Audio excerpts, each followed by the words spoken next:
Magnifiers are everywhere, and rightfully so. You want a red dot for a certain reason, you got it. Why not pair it with a magnifier, especially one with a QD base that you can remove as you see fit when you need it. You might never need a magnifier until you're doing a 0 or a real long range shot, in which case something like this, the HM3X, which is of course a 3X, is more than capable of doing what you need. But what happens if you want to extend your reach a little bit further? And this is a concept which, more than recently, I've been starting to view a little bit differently. To keep it all in the Vortex, well, mostly in the Vortex family, it's like going from a 1X on an LPVO to a 3X. And 3X is a very practical magnification range. If you're just trying to score a hit on a large steel target, this will take you out to about 300 yards at maximum usually, unless you have like perfect conditions, you're in a good position, and you have a good clear backstop where if you have splash on either side, you can quickly adjust. But going from 3X to 6X, well, that's just twice as much. So that's twice as good, right? Maybe not. I think it ultimately comes down to 1, personal preference, and 2, what the shooter is really looking for. If you're looking for that close to intermediate range to 300 yards, a 3X I think is fine. However, if you want a little bit more, something like this Micro 6X from Vortex might be the trick for you, because ultimately you're going from 1X to 6X or 1X to 3X, and most people on LPVOs I know go from usually like minimum to mostly maximum. I personally like to go somewhere in between, but nevertheless, your needs might dictate and require more magnification. This is around a $400 magnifier. For anyone wondering, comes in a pretty standard Vortex box, which is quite fine. Gives a lot of information on the back, comes in at around 11 ounces, and well, that's all we're going to really need to know for right now. It does have the lower 1/3 co-witness riser and a 193 riser plate as well. Cracking this open, got a little booklet for the magnifier itself. There are not a whole lot of parts involved in magnifiers, which is why these reviews are fairly short. Got a little sticker. We have our spacer plates. We have our nice QD tilt-away mount, screws for everything that we might need, and of course, the magnifier itself. And here it is, all mounted up, ready to go. It honestly doesn't feel that heavy. As near as makes no difference 11 ounces, it is the exact same weight as the HM3X, both with the small spacer underneath. So, for double the magnification, and as you could already see, just about the exact same size, or at least length, you're getting twice the magnification. Starting at the back, the fast focus eyepiece has pretty fine threads all the way out, quarter turn in, pretty solid, a little bit of rock up and down, but no rock side to side. No unusual sounds or feelings coming through it. Very, very nice. Starting at the bottom, twisting the mount out of the way, you can see we have a standard 2-screw mounting setup, so you could run this with most different aftermarket mounts that you so choose, or even one of the lowering ones as opposed to the tilt-away ones like this is. However, if you're fine with the tilt-away, QD lever on this is basically the exact same as what we've seen with the Hueys, the UH1s. Excellent. Got that nice little retention lock right here, and our adjuster screw for tension is on the side. Easy enough to adjust. Spring loaded, you never have to worry about this thing. The action on this thing is awesome. Rock solid lockup in either position.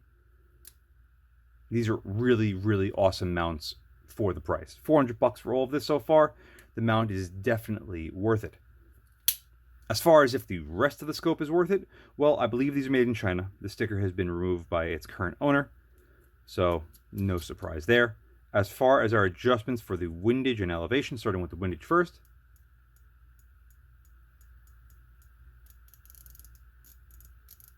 Really good sound and feel. A little bit of play inside the detent, but guess what? It's a magnifier. And at least they're capped. You do not have to worry about these getting bumped out of position like, let's say, any of the Eotech products. For whatever reason, they want these giant knobs that have no tension on them and no clicks, no nothing, just no giant knobs. Go over there and ruin someone's moment just by going twist it and then walk away, and they'll get behind the gun and go, what the hell? It's not going to happen with this. Basically the exact same turrets, elevation and windage. They're both capped. They both have the exact same adjuster on it if you need to use it. If not, you could use a flathead screwdriver or a regular screwdriver, or maybe even a penny would probably be fine in there. Wonderful. The anodizing on this is pretty even. It's a little bit thin in spots. As far as the nail test goes, you can see a little bit of the nail rubs off, but it wipes away perfectly fine.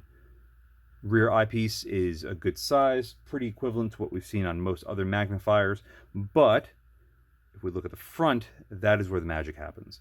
So we have the Micro 6X on the right. This is the standard HM3X in the middle. You can see there is a noticeable size difference there, and even more so if we go with the HM3XT, because I have them all on the table at the same time, there is a very big difference there. I'm very curious to see how this Micro 6X performs. It's in a very small body. It's got nice large lenses front and rear, and it's fairly lightweight. I'm mostly curious to find out about any sort of distortion and then light transmission. But something tells me this thing might actually be sensational. So, enough of me blabbering, looking at this thing on the table. Let's get behind this thing and see how well it actually functions. I must first apologize. I've been chasing a head cold for about a week now, and I wanted to get this video done before I went on vacation, and because I haven't been able to shake it properly, you gotta deal with a nasally me, and if you don't like how I sound, I sincerely apologize. What we were looking at, though, is a very good-looking image with a very large field of view. It claims 19.1 feet at 100 yards. And to put that into perspective for you, here is what a PST Gen 2 looks like at 6x. Now, granted, things are a little bit different here. It's not the right zero, it's not the right crop, but in retrospect, it's still a pretty large-looking image. The PST Gen 2 is still one of the best for almost any price point, in my opinion. But this magnifier doesn't do a bad job as far as field of view goes. And the image is very sharp and clear. Pulling it out of the way and putting it down again, light transmission, at least here on a slightly cloudy day, looks pretty good. We do have a little bit of darkening to the edge, but that is because we are 1 pixel farther forward from the camera from perfect. But I like it here because we still have a decent view through red dots, and we do see a lot less of the scope body.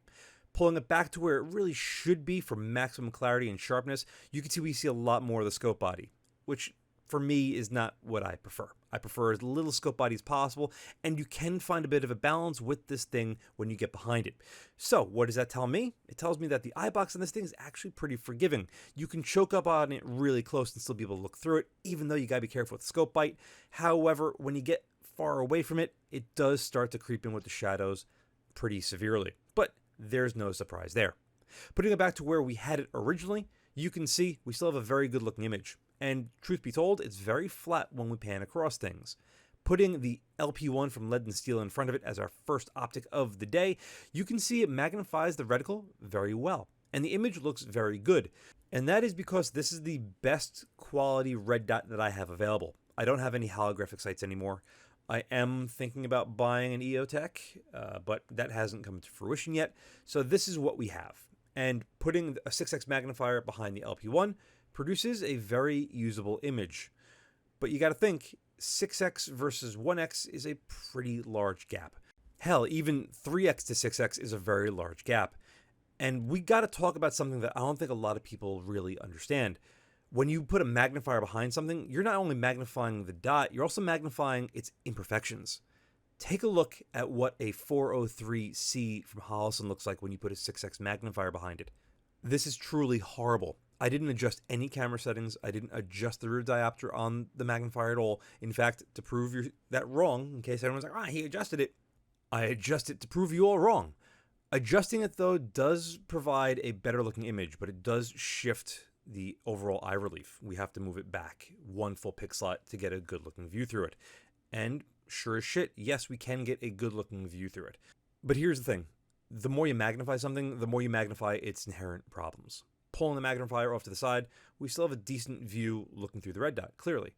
But putting the magnifier down, It's still not as sharp as what we saw with the LP1, but that's because the LP1 has very good glass as opposed to the 403B that we're looking at, or 403C that we're looking at right now, rather, and that's fine. If we were to remove the red dot from in front of the magnifier, the image is crap because the rear adapter is not set properly. Now, if you want to run the magnifier by itself and use it as possibly a spotting scope, now you have to worry about taking it off and then adjusting it to be able to look through it properly. I adjust it back to where it was to look through the LP1 properly, and I put the Holosun 512 gold dot in front of it, which magnifies okay. It's not the clearest or the sharpest, even at 3x, but here at 6x, you could see it's not the clearest or the sharpest either. The heights on the magnifier to the red dot don't line up 100%. In fact, we're a little bit higher on the magnifier than we are through the 512, but we can still look through it perfectly fine. You do see a little bit extra darkening of the shadows on top because we're seeing a little bit of the scope body. But other than that, it's okay. It's nothing sensational, but it can magnify a 512 well. Again, the higher quality optic you put in front of a magnifier, the better the chances of it actually looking good and functioning well are. Now, we might have some play with the Eyebox forward and backwards, but side to side is when it really becomes super tight. And to show you that as well as I can, having the LP1 back in front of the Micro 6X, moving it around, it's bad. It's really, really tight. We have that one pick slot of give and take forwards and back from perfect to where we were filming, and that's about it. Anything beyond that, if you don't have a perfect cheek weld and a very stable position when you get behind this, it's really, really hard to look through it well. Just another reason why more isn't necessarily always better. As far as its ultimate low light performance, it's clearly dusk, the sun has gone down, it's borderline twilight, it's just before twilight. You can see we have a nice clear view of our 400-yard brick building. Flipping down the magnifier, it does get a little bit darker, but it's not impossibly dark. But again, this is by itself. You put another optic in front of it, you now have at least 4 lenses that you're looking through, unless you're running a reflex, so possibly 3 lenses. Something like an Eotech will be brighter than the LP1, but putting the LP1, which does allow a fair amount of light to come through, you can see it does get darker. Again, we're adding more layers of glass, it's more light that we're losing, and it's not ideal. So if you want to use this in lower light environments, again, the 6X isn't going to be a superb choice in my opinion. Using this thing up close as well is going to be a little bit limiting. This is really close, probably closer than you'd ever want to use any sort of magnifier, but to give you guys a sense of what I'm talking about, this first target is about 20 yards away. The following one is going to be about 40 and then about 45. So full-size IPSC cardboard targets down here in the garage. It's very dark in here. You can see that the LP1 has a little bit of tint to it, which is what we just recently saw on our brick building at twilight, and that's going to play dividends, because if you're in a low light environment of any kind, it is going to get drastically darker. The image still is good and sharp, the reticle is very easy to pick up, and the target is visible clearly, but it's just a little bit too much magnification on anything of this distance. The 40-yard target is still pretty visible, but it is still quite dark. Again, there's compounding issues here. It's not a very bright environment. The LP1 is slightly tinted and doesn't let in as much light as your naked eye. And we have a magnifier that's a 6X, which, again, really does make a difference. It wouldn't be a CDoes review if I didn't do a side-by-side comparison. On the left is going to be the Micro 6X, and on the right is going to be the Eotech G45. That's right, another magnifier you guys haven't seen yet. That review is coming very soon, I can assure you. Relatively similar time frames when I filmed these. Weather conditions were roughly the same, but you could see that there's a vast difference between these two, especially with the color palette. The color palette is a little bit more blue tinted with the G45, but we did have a little bit of smoke and haze in the air, despite the fact that the image does look sharper and clearer at distance, in my opinion. We also don't have any of the dark, harsh shadows that we see with the Micro 6X. The reticle also looks a lot sharper and clearer. This is due to one single X, ladies and gentlemen. We also have a little bit larger view looking through the G45. And let me tell you something, it makes a huge difference when you get behind it. But keep in mind, the Micro 6X is only a $350 to $400 magnifier. The G45, a couple $100 more than that. So a substantial cost. However, they are made in the USA, come with a really nice mount, which is basically the exact same as what you get with the Micro 6X, but they still have those stupid target turrets. They really suck. But they are better than the G30 and the G33 magnifier, which I've recently got my hands on. And to showcase that the 403C is absolutely problematic, there it is with the G45, and as you can see, we have the exact same result as we saw earlier. As far as which I'd choose between these two, honestly, I'd suck up the cost and the deal with the turrets and go with the G45. It is a substantially incredible magnifier, but it is substantially more expensive. For around the exact same price of the Micro 6X, you can get my second comparison. It's going to be the Trijicon 3X. I recently did the review on this, and I have to say, I really liked it. It's made in the Philippines. It's got a really nice mount. It's only a 3X. It does have a little bit of fisheye, but it's got such a glorious looking image. And it's got a fairly forgiving eyebox, and it's very small and lightweight. Smallest and lightest that I've personally got my hands on. And it was just a really big joy to use. Look at the image here. This is magnifying the LP1 just like with the Vortex Micro 6X. There is no comparison, in my opinion. 3X is the perfect magnification range for me for a magnifier. If I want to magnify something, 3X is more than enough because it doesn't sacrifice anything as opposed to a 5X or 6X. Now, yes, the G45 is an exception. It is really nice, but it does have some of those inherent features that make it a little bit less desirable for me, namely size and weight. It's huge. And it's expensive. It's $600. It's no joke. This Trijicon 3X strikes a really nice middle ground. It's better than the Holosun HM3X as far as its overall fit, finish, and qualitative feel. Optically, it's at least as good, and it's small and lightweight. I wouldn't want anything other than that. If you want to save more money, of course, you can go with something like the HM3X from Holosun, or even the Primary Arms Gen 4 LER, which is also a 3X. But nevertheless, they're all 3Xs that I would personally go for. Again, though, that is just my opinion. That is what I prefer. You might prefer and think otherwise, or have experience and prefer it another way, and that is perfectly fine. However, no one can deny the fact that if you're going from a 3X magnifier of even inexpensive cost and decent quality to this 6X magnifier, which is again of decent cost and decent quality, that you're giving up some things in one area for other things in another. Yes, you are at twice the magnification. You're at 6X. But what are you giving up to have that 6X? You're giving up eye relief and eyebox, which is both pretty tight. You're giving up a little bit of maximum light transmission. But most importantly, you're magnifying any imperfection of the red dot that is in front of this magnifier. If you have a $500 or $600 red dot or holographic sight, why would you get this as opposed to the G45, which is better in every single way, shape, and form? It is more expensive, yes, but it is a better magnifier, and the image does appear to be much better. And yeah, because you're saving, 15-20% on overall magnification, which that reduction in magnification goes towards other features like, contrast, colors, and clarity. There is a sliding scale to all of this. Despite what I say about this Micro 6X, I know it's going to sell extremely well. I've seen them all over the place, and people like them, and rightfully so. But no one can deny that you give up a lot more than what you're getting.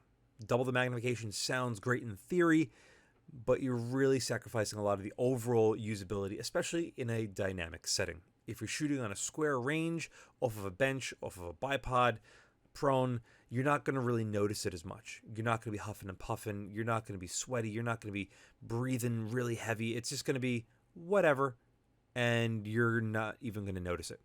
And if you're fine with that, cool, great, go for it. As for me, I'd much rather have the better overall end user experience, which you're not going to get with the 6X. You're going to get that with some of its competitors in the lower magnification setting. However, I am very excited to see what the future of magnifiers holds, because the farther we push the envelope, typically that makes for good competition. Good competition makes more products makes less prices, hopefully, or lower prices, and we are left with more options for us to enjoy.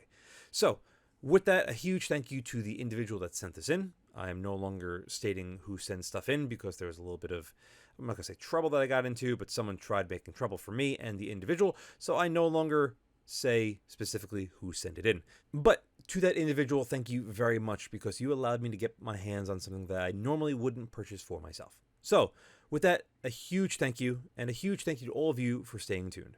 As always, see you again next time. And a huge thank you to my Patreon providers and my Subscribe Star subscribers. Without you, this truly wouldn't be possible. If you'd like to support my channel but don't want to join either of those, I completely understand. But you could still help by using my affiliate links in the description below, and or like, share, and subscribe as always. Again, thank you very much.